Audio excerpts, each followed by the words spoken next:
My brothers in Islam, before we start, I just give an advice, and that is that anyone who is fidgeting with anything in his hand, a bead or a phone or whatever it is, that must be put down. Then the Nabi sallallahu alayhi wasallam said, "Man massa al-hasa faqad lagha." Anyone who plays with pebbles and fidgets with something in his hand, then his reward for al-Jum'ah is cancelled. It's removed, it's taken away. So your Jum'ah is correct, but you did not earn reward for it. So we try to pay attention as much as we can, and we keep everything and every distraction away from our hand. My brothers in Islam, pride, arrogance, stinginess, and greed are qualities that Allah Azza wa Jal hates. And He hates them so much that He has mentioned them in the Quran and warned us against them. And He hates them so much that He even told us of stories of the past of people that were stingy and greedy and what He did with them because of their stinginess and greed and arrogance. One of those stories that I wanted to share with you today is a story that Allah Azza wa Jal mentions in Surah Al-Qalam. And it comes only once in the Quran and it doesn't repeat ever after. And the stories that are mentioned in the Quran are supposed to be recited by the believer, not once a lifetime and that's it. The stories of the Quran is part of the Quran, meaning it's supposed to be recited every time, every Ramadan and before Ramadan and after Ramadan and in every occasion. So if you're reading something every single time and you're repeating it, what it's supposed to do, it's supposed to instill within you awareness. You're supposed to be mindful that these are qualities Allah hates. There's a story Allah is giving me about people who are stingy, greedy, miserly, arrogant, and look what Allah Azza wa Jal ended up doing with them. So these are stories in the Quran for us to learn, for us to be aware, mindful, and be careful of these matters. Allah Azza wa Jal in Surah Al-Qalam, you mentioned the story of Ashabul Jannah, the owners of the garden. What is this story? There was a man somewhere in the world, Allahu Alam where, some say in Yemen, some say elsewhere, it really doesn't matter. What matters is the story and the lesson derived from it. He owned a massive farm. Allah called it a Jannah, full of trees, herbs, crops, fruits, giving every season, whatever you like, there's inside that Jannah. You can basically live off this garden and you don't have to go anywhere to source your provision. He owned it and it stretched for many kilometers, many miles. And he was a very generous man. He was known for his generosity. Every time it was harvest season, he'd allow the poor and the needy to go in and take whatever they like, whatever has dropped on the floor. And after he collects everything he's collected, he gives its due right. There is zakat. Allah says, وَآتُوا حَقَّهُ يَوْمَ حَصَادِهِ. Give the due right of the harvest when you pick the fruits. So he continued to do that for many years. And he had 3 children, 3 boys. And they were very angry and upset with what their father is doing. They didn't like how he was doing business. They're thinking that wealth that's being given to the poor and the needy, we could have used it for ourselves, for our families. We could have built empires, bought homes, more properties, and let's buy and big, so that later on we give sadaqah. How the human being is deceived. So anyway, later on the father died. And the children, 3 children, inherited this farm from their father. When they inherited this farm, it's now obvious that they were going to do what they planned initially to do, and that is deprive the poor and the needy from their right. Khalas, no more. We're not paying zakat al-mal anymore. We don't want to give the poor or the needy anything at all. And this is arrogance against Allah's commandment, because it is Allah who commanded to give. And this is also stinginess, and this is also no compassion, no mercy, greed in the heart towards these poor and needy in the town. So they inherit this farm. And Allah Azza wa Jal began the story in the Quran from where the sin begins. You see, everything I've mentioned to you so far, it's not in the Quran. Now I'm going to share with you the story from the Quran, and Allah begins it from where the sin begins. Because that's what Allah wants to bring our attention to. Be careful, because this sin here, the beginning of the story, everything went downhill for them. إِذْ أَقْسَمُوا لَيَصْرِمُنَّهَا مُصْبِحِينَ. One day they were together and they took an oath by Allah that the next morning, which was harvest season, we're going to pick the fruits. إِذْ أَقْسَمُوا, أقسم بالله, tomorrow morning we're going to go out to the farm and we're going to pick every fruit. As-sarm is to cut forcefully.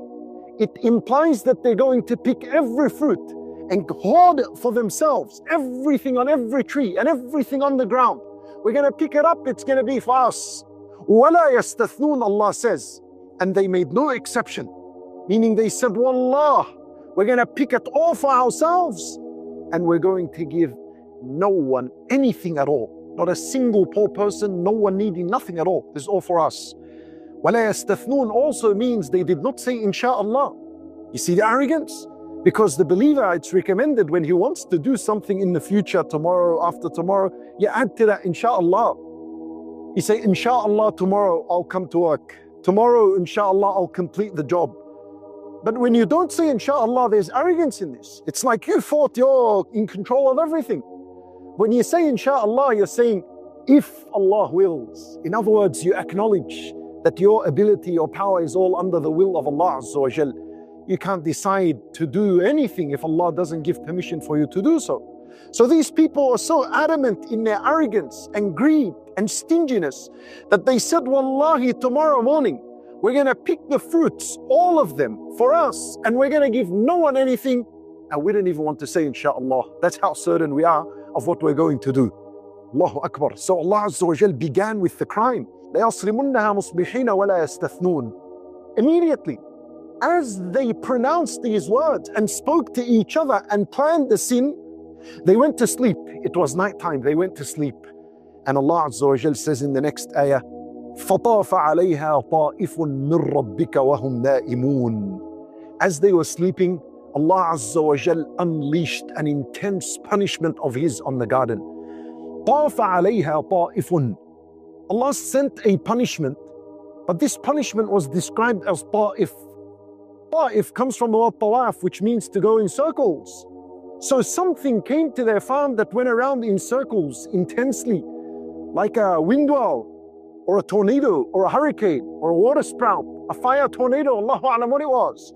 Something was spinning in their garden and it just burnt and destroyed the entire thing. Ta'ifun, this tanween at the end implies intensity. Yani a tornado, the likes that no one has ever seen before. Look at the punishment of Allah Azza wa Jal. Just for intending greed. They didn't even carry out the sin yet. Just for intending and planning it and being arrogant and boastful about it. Allah Azza wa Jal destroyed the entire business. The whole property was gone.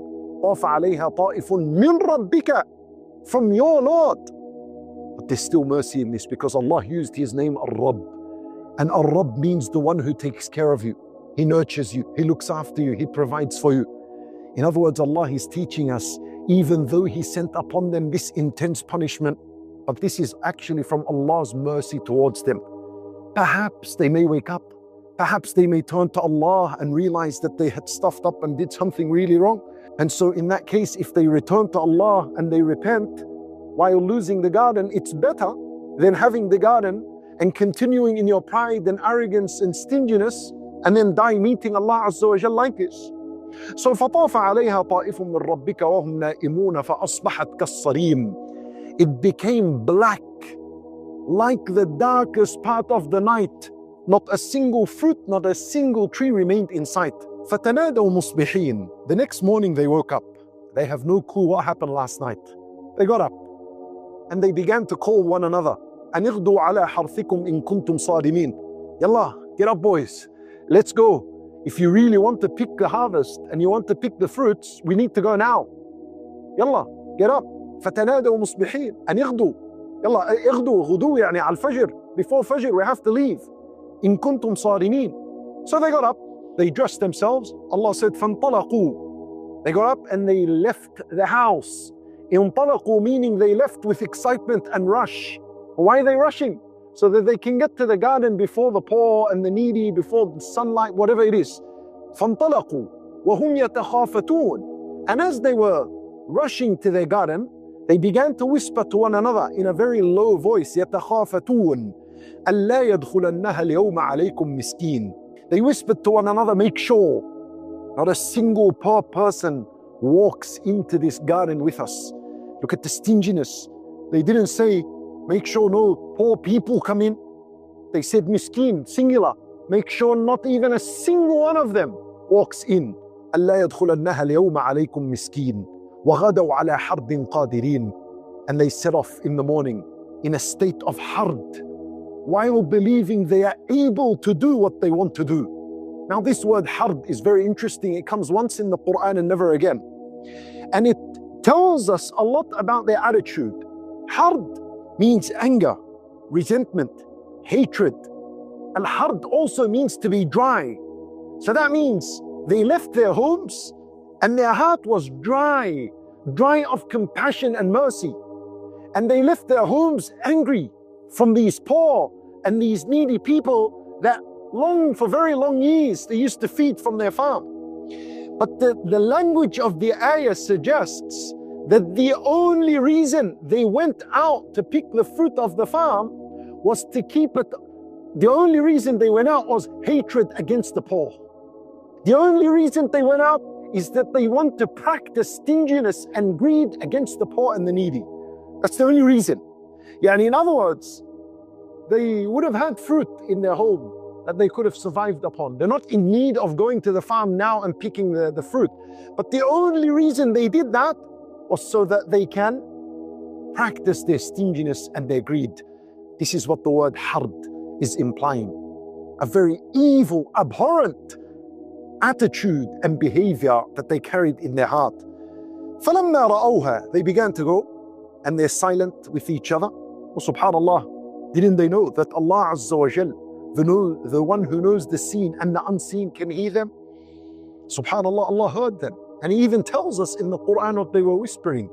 فَلَمَّا رَأَوْهَا قَالُوا إِنَّا لَضَالُّونَ. They walked, they got to their farm, they got to their garden, and they began to look, and they weren't familiar with the site.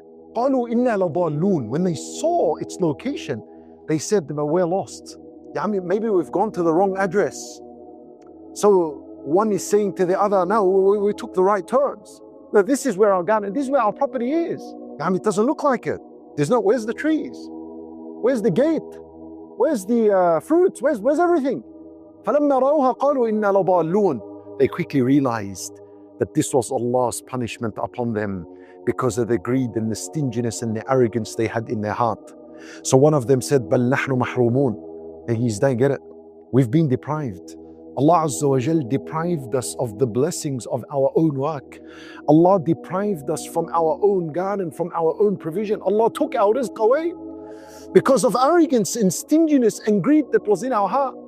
نَحْنُ مَحْرُومُونَ. What a befitting punishment that Allah gave them. They intended to deprive the poor, so Allah deprived them of what provision they had. Shuf, subhanallah, وَمَا رَبُّكَ بِظَلَّامٍ لِلْعَبِيدِ. Allah is never unjust with His slaves. He's always just, subhanahu wa ta'ala. إِنَّا لَمَحْرُومُونَ. From the word haram.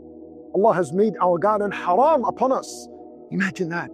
Years and years of work. You've collected all these savings, because that's what the garden is. The garden is a saving that they have collected, but with that filthy intention, with that filthy arrogance and stinginess and greed in the heart, with that filthy intention of withholding a zakat and not paying it, Allah Azza wa Jal deprived them of everything they owned. What a shattering moment. This is a moment in where the hearts break. This is a moment in where people become depressed and miserable and sad and anxious and worried. قَالَ أَوْسَطُهُمْ أَلَمْ أَقُلْ لَكُمْ لَوْلَا تُسَبِّحُونَ. But these people, they learnt the lesson. And it's good that they mended their ways. Look how they changed their ways. Allah says, the most sensible of the three said to the other two, didn't I tell you? لَوْلَا تُسَبِّحُونَ. Didn't I tell you that we should have exalted Allah Azza wa Jal and declared His praise and perfection? أَلَمْ أَقُلْ لَكُمْ لَوْلَا تُسَبِّحُونَ. قَالُوا سُبْحَانَ رَبِّنَا إِنَّا كُنَّا ظَالِمِينَ. They took His advice, meaning He advised them way before. But they rejected His advice. They didn't listen to it. And there's a warning to all of us from bad company. You know, sometimes you may be the good one from a very bad group. And it's not good enough for you to have knowledge that something is halal or haram. If you don't follow it up with action, you will be destroyed just like them. This sensible one, he looks like he feared Allah the most. He knew this was haram. He's saying to them now, didn't I tell you way before this? We shouldn't have done this sin. We shouldn't have deprived the poor of their rights. Didn't I tell you? Like, he also copped the punishment, and he was deprived of his portion from the garden. That's because he decided to walk along with them. He decided to tag with them. And so as a result, he will be punished just like them. Your knowledge of Allah is not enough. You need to act upon this knowledge. He should have advised them. If they did not listen to that advice, he would have said to them, brothers, I'm not with you, goodbye. I condemn what you're doing and I'm not walking with you. That's the correct stance. But he didn't, and we're learning now. Don't ever walk with people that want to take you to al-haram. Don't ever think that you're an exclusion here in the sight of Allah, because I know who Allah is. I know the greatness of Allah. I still fear Allah and say, astaghfirullah. That knowledge is not enough. If you walk the walk, you're going to face the same punishment as well. أَلَمْ أَقُلْ لَكُمْ لَوْلَا تُسَبِّحُونَ. So they took his advice now. They said, Subhana Rabbina, inna kunna zalimeen. Praise be to our Lord. We indeed were wrongdoers. We stuffed up big time. When we became arrogant, when we didn't say inshallah, when we wanted to practice greed, when we hated the poor and the needy and deprived them of their rights. Inna kunna zalimeen. Asa Rabbuna an yubdilana khayran minha. Now this is the tone of the repentant. This is the language of the repentant, the one who regrets. But you shouldn't only fear Allah Azza wa Jal and talk words of regret. You should also have hope in Allah. When you do your repentance, when you seek Allah's forgiveness after a sin, you shouldn't be depressed and worried and miserable and gloomy and just go downhill. You should also have hope as a believer. So these brothers, despite what Allah sent upon them of punishment, afterwards when they acknowledged their sin and they regretted, they said, Asa Rabbuna an yubdilana khayran minha. We have good hope in Allah. We hope that Allah gives us much better than this garden. Inna ila rabbina raghibun. We are turning to our Lord and our heart is full of hope in His mercy and forgiveness. Inna ila rabbina raghibun. Allah Azza wa Jalla, He says, كَذَلِكَ الْعَذَابُ وَلَعَذَابُ الْآخِرَةِ أَكْبَرُ لَوْ كَانُوا يَعْلَمُونَ. Allah Azza wa Jalla said, that's the punishment of Allah.